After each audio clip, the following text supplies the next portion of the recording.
Un hola para mis amigas y amigos seguidores en la red. El tema de hoy que quiero compartir con todos ustedes es el tema de la espiritualidad.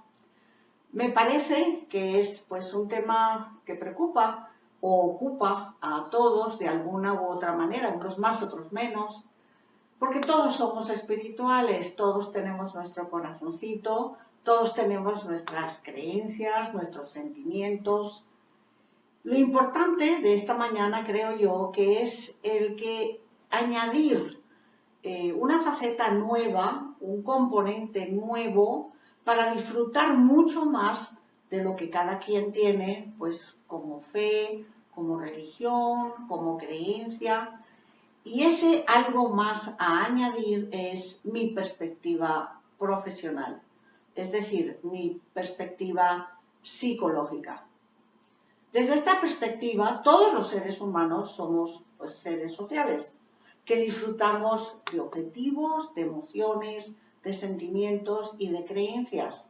Estas creencias espirituales y de diferentes tipos de creencia. Y desde esta perspectiva psicológica, nosotros nos añadimos y aprendemos y profesamos más y más creencias, pues en la medida que nos ajustamos al medio social dentro del cual vivimos. Ese medio social, el ajuste, significa el que buscamos recompensa, buscamos afecto, buscamos aprobación.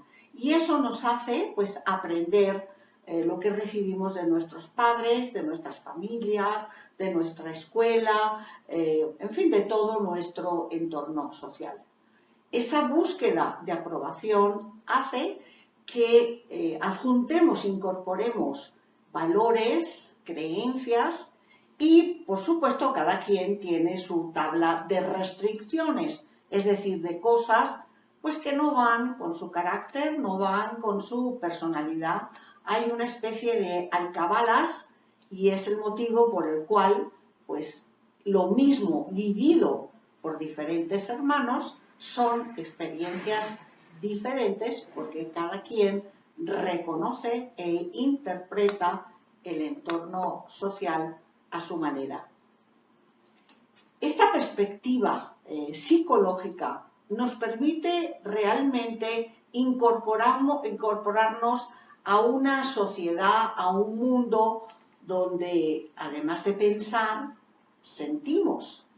Y ese pensar y ese sentir, nos permite actuar con una cierta manera, con un cierto comportamiento. Mi punto de vista es el cerebro moral. Así como hay una inteligencia emocional, hay un cerebro moral. Y no es que nosotros tengamos un kit genético allí en el cerebro donde se corresponde con determinadas emociones, nada más lejos. Lo que sí es que sí tenemos una base biológica, una base que nos permite, mediante ese conjunto de genes, mediante ese conjunto de comportamientos que vamos construyendo en nuestra interacción con el medio, ir configurando un mundo, la realidad que nos es propia, la interpretación que nos es propia. Es increíble pensar que nosotros estamos dotados, cuando venimos al mundo, de una serie de virtudes que es lo que creo que es muy importante anotar. En principio, somos todo el mundo, sin excepción. Los mexicanos, los tailandeses, los chinos, los españoles, los venezolanos, todo el mundo, sin excepción. Venimos con la posibilidad de comprender, de entender el mundo bajo el punto de vista del otro. Imagínense. O sea, que somos capaces no solamente de entender según lo que nosotros pensamos, sino que al interactuar con el otro nos dice su punto de vista y aun cuando no sea igual al nuestro, igualmente lo entendemos. Eso es lo que hace que tengamos o que seamos capaces de tener múltiples ideas, múltiples de interpretaciones acerca de un mismo evento. Otra cosa que somos capaces es de imaginarnos el futuro. Imagínense, pues cada quien dice, pues a mí me parece que, no sé, van a haber carros voladores. Bueno, somos capaces porque estamos, digamos, influenciados por la televisión, los periódicos, los medios de comunicación y vamos inventando una historia que a cada quien le parece que corresponde al futuro que va a vivir. Aunque mi concepto del futuro es que uno lo crea cada día, en cada momento. Pero somos capaces de imaginar. Otra cosa es que somos grandes imitadores. No necesitamos aprender por ensayo y error. Es decir, si yo hago cualquier acto, cualquier movimiento y no me funciona, automáticamente pues me cambio a hacer otro movimiento, otra acción. Pues no necesitamos de eso, pues lo podemos hacer también. Nosotros simplemente, si vemos a alguien que realmente hace algo, nosotros somos capaces de tomarlo como nuestro y usarlo. Eso viene en el paquete de los seres humanos, del planeta Tierra. También somos capaces de imitar, somos grandes imitadores. Y esto hace que no tengamos que ir o recurrir a ese ensayo y error. Somos capaces también de aprender, tomar la experiencia y esa experiencia la podemos transmitir. Así es que generamos cultura. La cultura de un país proviene de que de boca a boca se va pasando las experiencias vividas en las generaciones anteriores. También somos capaces de adquirir conocimientos. Otra cosa es aprender de la experiencia, que es diferente a adquirir experiencias, sino que nosotros no necesitamos aprender uno a uno los fenómenos que vivimos, sino que una vez vivido una situación, automáticamente podemos aplicar la experiencia de esa situación a un evento diferente. Esto viene con nosotros. Y esto, señores y señoras mías, es lo más importante porque son las competencias genéricas que ni siquiera sabemos que las tenemos. Por esa razón no las usamos cabalmente o las usamos por casualidad.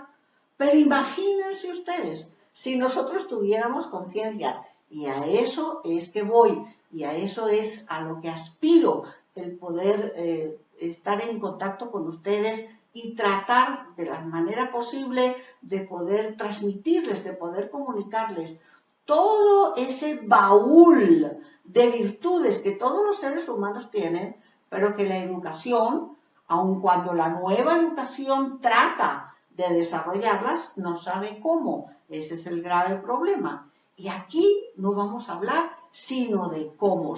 No vamos a hablar sino de maneras que a ustedes les sirva en su vida práctica el poder usar, disfrutar, enriquecer y ampliar esas competencias genéricas que son atributo de todos nosotros.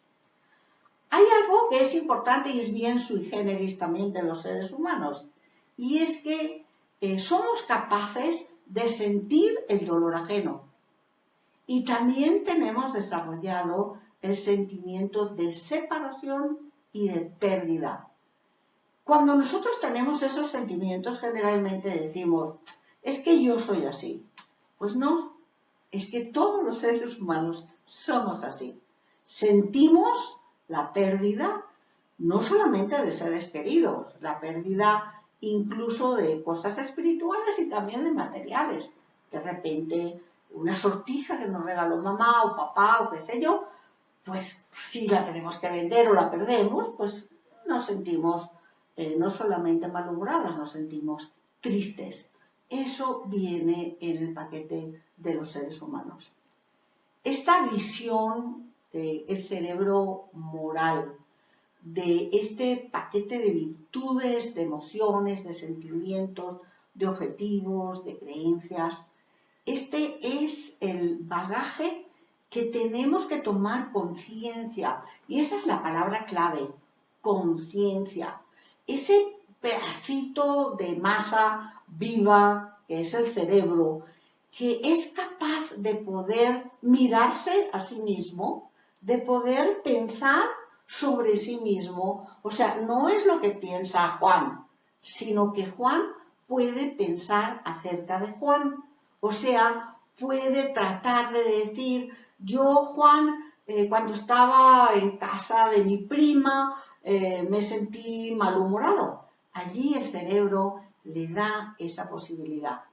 Esa conciencia es básica para el desarrollo de ese mundo espiritual, de ese mundo de emociones, de sentimientos, de creencias, de valores, porque sin esa conciencia no habría forma de poder rebobinar la película, echar hacia atrás y poderse verse en un espejo hacia adentro. Tenemos espejos hacia afuera, donde vemos la naturaleza, los animales y nos sentimos felices mirando todo eso. Pero qué maravilla, tenemos un cerebro que se puede mirar hacia adentro y que puede decir, ese Juan o esa María o Juana es capaz de poderse ver dentro de sí y decir, ahí fui mentirosa, allí no dije exactamente toda la verdad, o allí fui demasiado espontánea o demasiado alegre. Ese hecho es importantísimo, que ustedes tomen conciencia de lo que se llama conciencia de sí mismo. Es una frase un poco así rebuscada, pero que si ustedes la entienden, no se imaginan la cantidad de virtudes que ustedes van a poder añadir a las creencias de ustedes, a su religión, a su fe. Lo que trato es de que ustedes añadan a ese patrimonio que tienen de fe, de creencias y religión, lo añadan enriqueciéndolo de una manera que lo disfruten más, que sean incluso más consecuentes.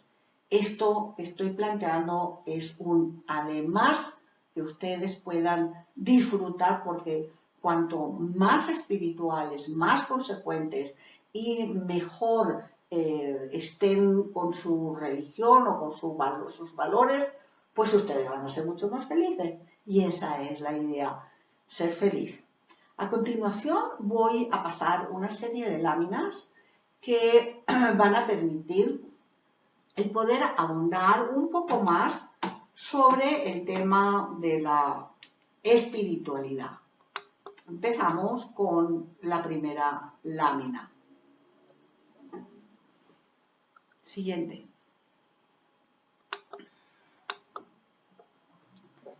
En esta lámina, lo que está escrito dice, la fuerza primordial detrás de toda evolución es la preservación de la especie.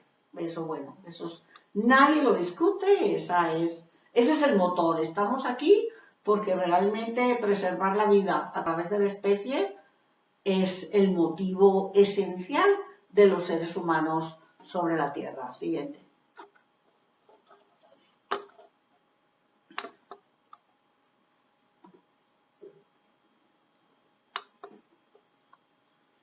La conciencia del yo ocurre cuando nos descubrimos al hacernos preguntas de quiénes somos y por qué estamos aquí.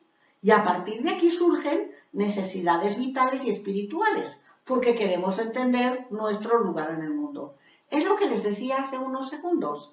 La forma como el ser humano aprende es en la medida que descubre y quiere saber por qué está aquí, cuál es nuestro papel en el mundo, el por qué estamos. Y esa necesidad es la que nos lleva a buscar y encontrar y tener necesidad, que es el motor para ir ampliando pues todo ese grupo de valores que son los que el motor de la vida de todas las personas. Siguiente. Dice, tener una conciencia nos da una capacidad de automodificarnos. Claro, porque en el momento que tenemos conciencia de nosotros y de repente no nos gusta tanto lo que encontramos, eso es lo que nos moviliza a decir, no, yo no puedo ser, qué sé yo, tan gritón, tengo que hablar de forma más moderada. Si yo soy capaz de ver que voy vestida de una manera pues, demasiado antigua, no, yo no puedo seguir vistiéndome así porque pues voy a hacer el ridículo donde quiera que vaya. Entonces, la necesidad de adaptarnos y de tener conciencia sobre uno es lo que nos permite modificarnos. Siguiente. Una realidad espiritual es algo que puede ayudarnos a mitigar nuestros miedos y ansiedades. Nosotros, frente a las preguntas de quiénes somos y por qué estamos aquí, pues automáticamente es cuánto tiempo estamos aquí. Y eso nos genera miedo. Hasta los 20 años los seres humanos nos creemos Superman. No podemos todo, es una juventud que nunca se va a acabar. Lo que pasa es que la vida es un soplo. Y a los 30 ya decimos, ajá, pues ya no somos tan jóvenes. Y a los 40 nos da un poquito de susto. A los 50 ya el tema de cuánto tiempo voy a estar aquí, pues es un poco aterrador, un poco miedoso. Y no les digo, pues a los 50, a los 60 y a los 70. Ese miedo, esa presión que tenemos del medio es el motor también para dar lugar a una espiritualidad. Siguiente. El dolor y la ansiedad son los grandes estímulos positivos de la vida. Porque si no tuviéramos dolor, pues estaríamos cometiendo el exceso, el accidente en una costumbre. Pero el dolor nos avisa y nos dice, no, pues te quemaste, no vuelvas a poner el dedo. Y la ansiedad, pues es, como está escrito aquí, una respuesta dolorosa que hace evitar situaciones peligrosas.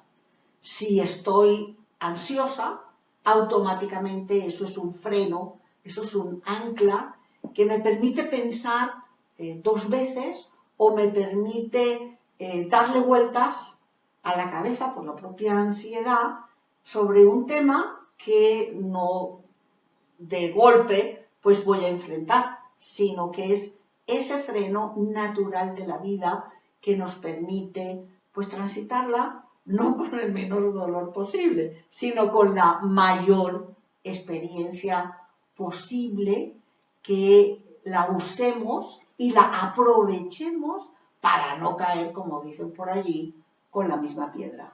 Siguiente. Todo comportamiento universal a toda especie deben existir genes especializados en donde se generan.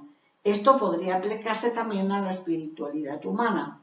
Como dije antes también, no es que haya un kit donde yo diga, bueno, pues aquí en este gen tenemos el dispositivo de, qué sé yo, del llanto, y aquí tenemos el dispositivo de la ansiedad y allá el dispositivo del arrojo ante el peligro. No, pero lo que sí es verdad, que genéticamente, biológicamente, hay una predisposición a ajustarse al medio, vivir el medio de una manera particular y, por tanto, incorporar, entender, comprender ese medio de manera muy personal, muy diferente al que tenemos, a la persona que tenemos al lado, y al mismo tiempo ir haciendo, elaborando en nuestra cabecita ese mundo real,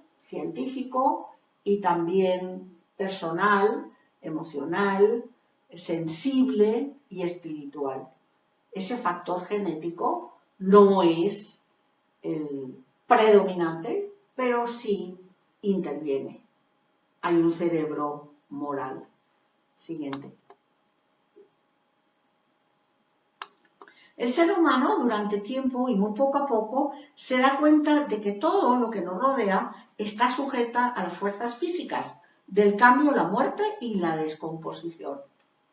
Pues cambio, muerte y descomposición, eso hasta los niños desde que nacen lo viven. Pueden no explicarlo, pero se vive porque es lo que nos rodea. Es la frase dominante de la vida. Pues todo lo que nace muere, todo lo que vivo pues tiende a descomponerse y todo es efímero, todo caduca, todo está un tiempo y va desapareciendo. Y nosotros también. Ese es el punto, que nosotros también. Siguiente. El ser humano es un animal musical, matemático y lingüístico.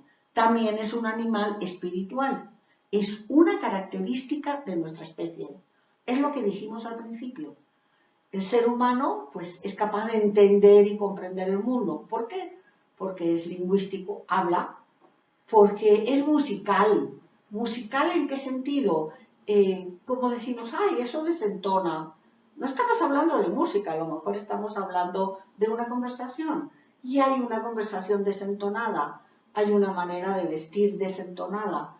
Esa armonía, esa tonalidad que el ser humano busca es una característica natural de la especie. Y el hecho de que el ser humano sea todas esas cosas es lo que hace que se pueda adaptar al medio. Si no tuviera todos esos recursos, pues no lo podría hacer. Y lo importante es que ustedes, todos y todas, se den cuenta que tienen esas características, tienen esas virtudes y tienen todos esos recursos con los cuales contar para adaptarse al medio. Siguiente. La conciencia espiritual probablemente evolucionó como respuesta a la conciencia de nuestra identidad, que supone la conciencia de la muerte. Pues es una postura, es un pensamiento pues bastante evidente el hecho de que lo más perturbador para el ser humano es la muerte. Y lógicamente esa muerte es lo que nos permite a nosotros pues evolucionar. Y evolucionar de una manera donde cada quien pues da sus respuestas sobre si sí o si no encontraremos algo después, si sí o si no deberíamos hacer tal o cual. O sea, condiciona nuestra vida. Por tanto, la conciencia de esa muerte es lo que nos hace transitar por la vida con una bandera que cada quien elige, pues la que más se ajusta a su personalidad y la que más feliz lo hace sentir. Pero es importante tomar conciencia de eso. La muerte no es algo trágico, la muerte simplemente es dejar de existir. Y pues no es una cosa, no nos han educado para ver la muerte de una manera no alegre, pero sí real. Todo lo que nace muere y pues queremos dejar en nuestra vida algo perecedero, queremos ser trascendentes. Todo eso hace pues que busquemos una vida mejor.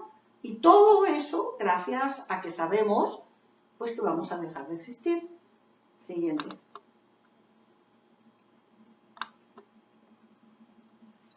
Nuestra gran presión es la conciencia de la muerte.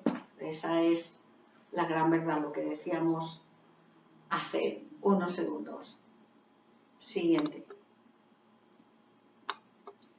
Y no solo tenemos que protegernos de la muerte, sino también de todo lo que pudiera haber después de ella.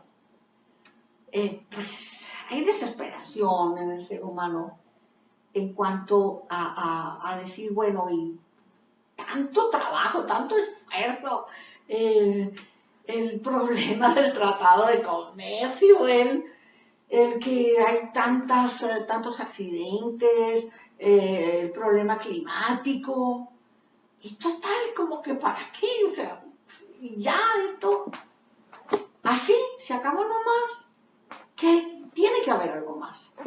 Fíjense lo que despierta y la cantidad de emociones, la cantidad de creencias que se desencadenan precisamente por lo que es ineludible de que todos vamos a morir. Siguiente. La conciencia de la muerte que tiene nuestra especie ejerció una fuerte presión en nuestra evolución cerebral que nos obligó a la necesidad de considerarnos como trascendentes. Nosotros inventamos nuestra trascendencia. Nosotros necesitamos ser trascendentes a través, a lo mejor, de nuestros hijos, a través de nuestros trabajos, a través de nuestros inventos. ¿Por qué? Porque queremos dejar huella. Y toda esa huella hace que configuremos un comportamiento, unas creencias, amemos, abracemos una religión, una fe. Todo eso por la conciencia que tenemos de sí mismo frente a esa gran presión que es la muerte. Siguiente. No existe ninguna civilización conocida que no haya tenido fe en un dios o en varios dioses. O sea, la existencia de Dios es una realidad a lo largo y a lo ancho del planeta. Como en algunos casos, pues, gente que no cree en Dios. Eso también es válido, hay que respetarlo. Pero el denominador común de toda la humanidad es la creencia en Dios. Siguiente. Todas las culturas han usado un arte religioso. El alma es un concepto universal, con la creencia de una vida posterior después de la muerte. Todas las culturas que se han puesto y no se han puesto en contacto, pero es como un clamor general, o sea, el ser humano tiene todas las virtudes comunes a todos, a cualquier civilización, y esas virtudes pues han dado en el mismo camino. Y es curioso, todas han generado Dios o dioses y todas han manifestado un arte religioso. Siguiente. Todas las religiones han concebido los mismos conceptos espirituales. O sea que uno no es tan especial, que siempre uno dice, caramba, yo siento tanto la muerte de mi madre. Y pues más que nadie, porque yo quise a mi madre más que nadie.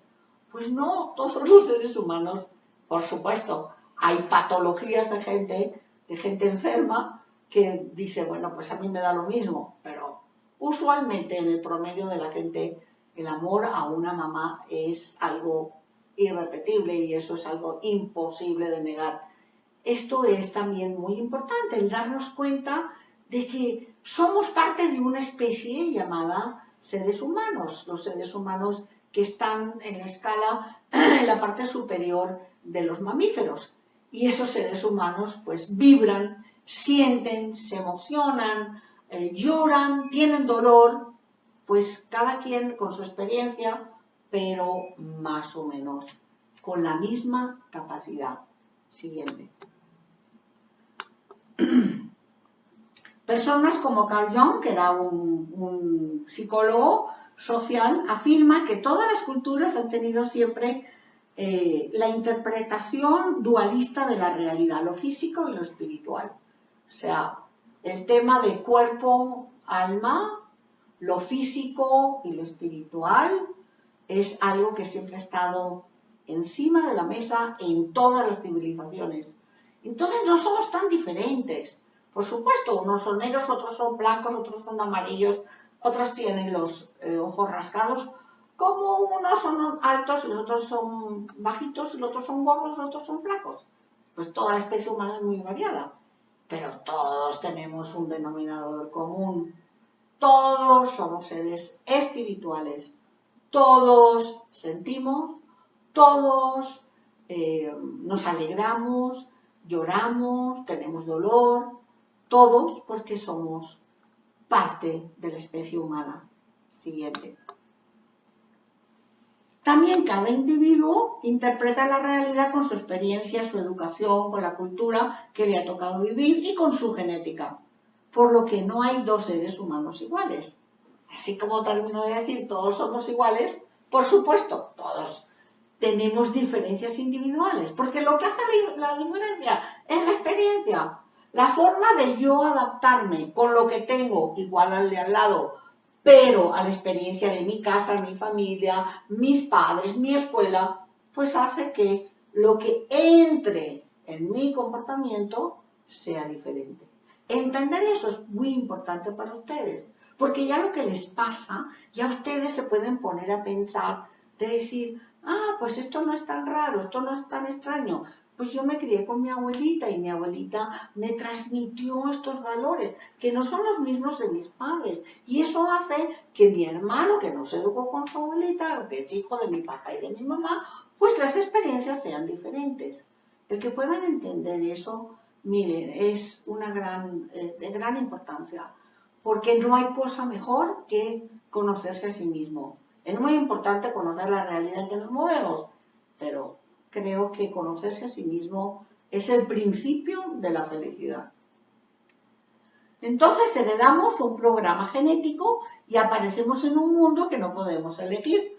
Este es el por qué tenemos muy distintas formas de ver el mundo, personalidades diferentes, capacidades de decisión muy variadas. Esto no se elige.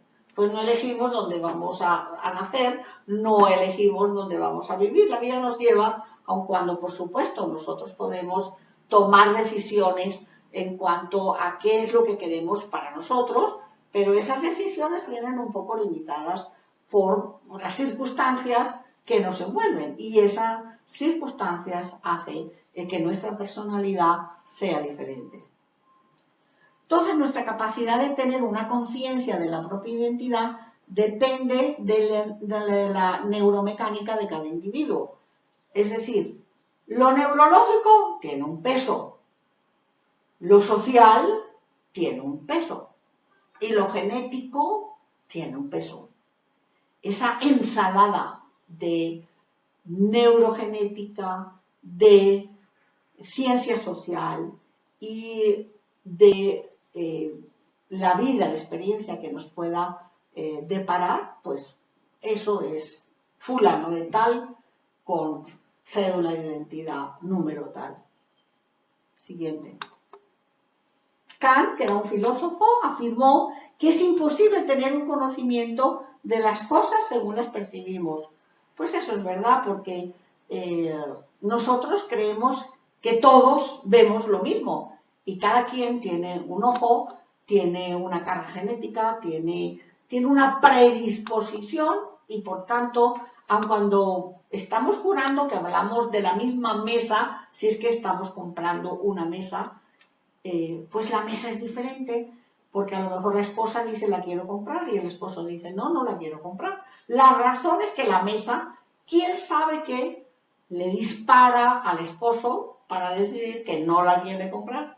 ¿Y quién sabe qué le dispara a la esposa para decir, oye, pues esa mesa me trae pues una cantidad de pensamientos, de satisfacciones? O sea, aprendemos por la gratificación, aprendemos por el amor, aprendemos por aquello que nos hace sentir bien. Siguiente. Tras suponer que la espiritualidad es el producto de un impulso genéticamente heredado, entonces, ¿por qué evolucionó? Hay gente que dice que la espiritualidad es algo que se hereda genéticamente. Pero ¿qué pasó en la sociedad que llevó a que eso que tenemos ahí se disparara, se ampliara y se enriqueciera? Pues lo que hemos dicho. ¿Qué tipo de presión ambiental pudo hacer que las fuerzas de la evolución seleccionaran en nuestra especie un rasgo tan abstracto como la conciencia espiritual. Espero, señores y señoras, que este tema sobre la conciencia espiritual tenga usted la creencia, la religión, la fe, le permita entender un poquito más su condición de persona con una base biológica, y que usted como persona pueda saber que es capaz de todas esas virtudes que hemos conversado esta mañana, de comprender el mundo, de intuir, de imaginar el futuro, de todo eso, y que va a añadir a esa creencia, a esa fe y a esa manera espiritual de ver la vida, y va a ver que va a ser poseedor de muchísimos más recursos para disfrutar esa vida de ser y de sentir, además de pensar y de hacer. Esa es la maravilla del ser humano, desde mi punto de vista. Y son las competencias genéricas lo que tienen que desarrollar, para que eso más y más y más ustedes lo disfruten. Espero que les sea o les haya sido de utilidad mis palabras, y que ustedes puedan pues expresar aquí en el video pues sus comentarios, cosa de poderles yo responder y que realmente sirva de algo, no que sea la exposición de un tema que algo sé, sino que les sirva de aprendizaje, que traten de aplicarlo en sus vidas, que traten de sacarle buen provecho y ser felices. Y ser felices es saber ser felices, aprender a ser felices. Y esa es la finalidad. Conéctense conmigo y les contestaré a la mayor brevedad posible. Hasta luego.